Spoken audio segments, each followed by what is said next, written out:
पूरा लोकल। జై తెలంగాణ అందరికీ నమస్కారం। తెలంగాణ జాగృతి జనం బాటలో భాగంగా ఆదిలాబాద్ జిల్లా పత్తి మార్కెట్ కి రావడం జరిగింది। ప్రధానంగా రాష్ట్రమంతా కూడా వానలు పడుతున్నటువంటి సందర్భంలో పత్తి రైతుకి అత్యధిక నష్టం జరుగుతా ఉన్నది। ఎందుకంటే పత్తి తొందరగా వాతావరణంలో ఉన్నటువంటి తేమను పీల్చుకుంటది కాబట్టి మరి వచ్చేటటువంటి మొంతా తుఫాన్ ఏదైతే ఉందో దాని వల్ల పత్తి రైతులు చాలా ఇబ్బంది పడుతున్నారు। రాష్ట్ర వ్యాప్తంగా పత్తి ఎక్కడ వండినా సరే అది మహబూబ్ నగర్ కావచ్చు, వరంగల్ కావచ్చు, ఖమ్మం కావచ్చు, ఆదిలాబాద్ కావచ్చు, కొంత నిజామాబాద్ కావచ్చు, నిర్మల్ కావచ్చు, ఈ అన్ని చోట్ల ఎక్కడ పత్తి వండినా సరే అక్కడ పత్తి రైతు ఇవాళ ప్రాణాలు గుప్పెట్లో పెట్టుకొని బతుకుతున్న పరిస్థితి। కష్టపడి వచ్చినటువంటి పత్తిని మార్కెట్కి తీసుకొని వస్తే ఇక్కడ మరి చాలా దారుణంగా 12% తేమ ఉంటే తప్ప తీసుకోమని అంటా ఉన్నారు కాటన్ కార్పొరేషన్ ఆఫ్ ఇండియా వాళ్ళు। మరి కాటన్ కార్పొరేషన్ ఆఫ్ ఇండియా వాళ్ళకి మొంతా తుఫాన్ వచ్చిన విషయం తెలియదా? వానలు పడుతున్న విషయం తెలియదా? ఇక్కడ బీజేపీ ఎంపీ ఉన్నారు, ఇక్కడ బీజేపీ ఎమ్మెల్యే ఉన్నాడు। మరి కనీసం పత్తి మార్కెట్కు రాకముందు మరి మీ యొక్క కేంద్ర ప్రభుత్వంలో ఉన్న మంత్రులకు, కాటన్ కార్పొరేషన్ ఆఫ్ ఇండియాకు ఉత్తరాలు రాయాలన్నటువంటి కనీస జ్ఞానం ఇక్కడ ఉన్నటువంటి ఎమ్మెల్యేలకు, ఎంపీలకు లేకపోతే చాలా దారుణం। వాళ్ళు రాయకుండా తమాషా చూస్తురియాల। కలెక్టర్ గారికి మాట్లాడితే నేనేం చేయలేను, మీరు అక్కడ కాటన్ ఇండస్ట్రీకి మాట్లాడుండ్రి, మీరు టెక్స్టైల్ మంత్రికి మాట్లాడుండ్రి కేంద్రంలో అని చెప్పి కలెక్టర్ గారు మాట్లాడుతున్నారు। ఇంకొంచెం గట్టిగా మరి మార్కెట్ బంద్ పెట్టవయ్యా, రేపో ఎల్లుండో 12 నుండి 20% తేమ వచ్చినాక రైతులు అమ్ముకుంటారంటే మీరు రాష్ట్ర ప్రభుత్వానికి మాట్లాడండి అంటారు। మరి కలెక్టర్ ఇట్లా మాట్లాడతారు, ఎంపీ మాట్లాడరు, బీజేపీ ఎమ్మెల్యే ఉన్నాడు ఆయన మాట్లాడాడు, మరి ప్రతిపక్షంలో ఉన్న బీఆర్ఎస్ వాళ్ళు మాట్లాడాలి, జాగృతి లాంటి మేము మాట్లాడాలి। రైతు పక్షాన రైతులు ఓటేస్తేనే కదా ఇవాళ మీరు వచ్చిండ్రు, రైతు డిక్లరేషన్ అని వరంగల్లో చెప్తేనే కదా మీరు వచ్చిండ్రు। మేము ఇవాళ కోరేది ఒకటే, డిమాండ్ చేసేది ఒకటే కాంగ్రెస్ ప్రభుత్వాన్ని।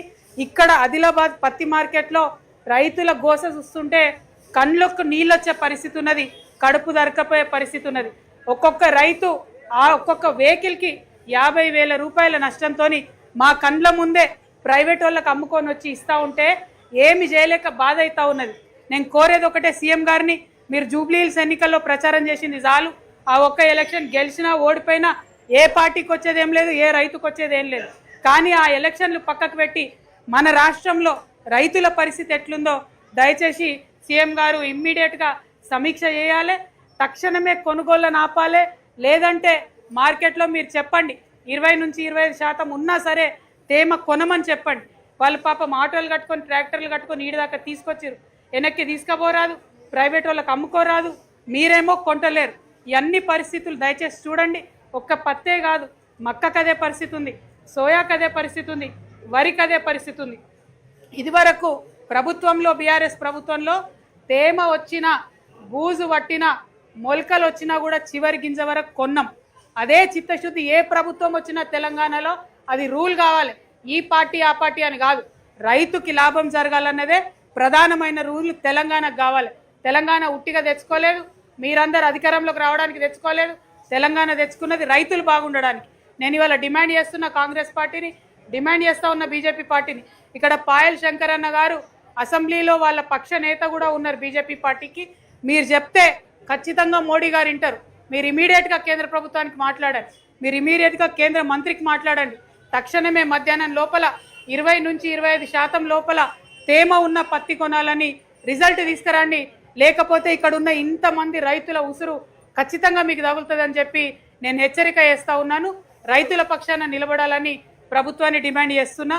ఎట్ ద సేమ్ టైం ఈ మార్కెట్లో నిన్న హమాలీలను, మా ఆడబిడ్డలను ఒక 60 నుంచి 70 మందిని తొలగించేటటువంటి ప్రయత్నం చేసిండ్రు। మేము ఏడీ మార్కెటింగ్ గారికి మాట్లాడినాం, వారు టెంపరీగా దాన్ని ఆపిండ్రు, కానీ కలెక్టర్ గారిని కూడా నేను రిక్వెస్ట్ చేస్తూ ఉన్నా, దయచేసి ఆడబిడ్డల కడుపు కొట్టకండి, ఆ హమాలీలను కొనసాగే విధంగా చూడండి అని కూడా డిమాండ్ చేస్తూ ఉన్నాను। Thank you. జై తెలంగాణ, జై తెలంగాణ।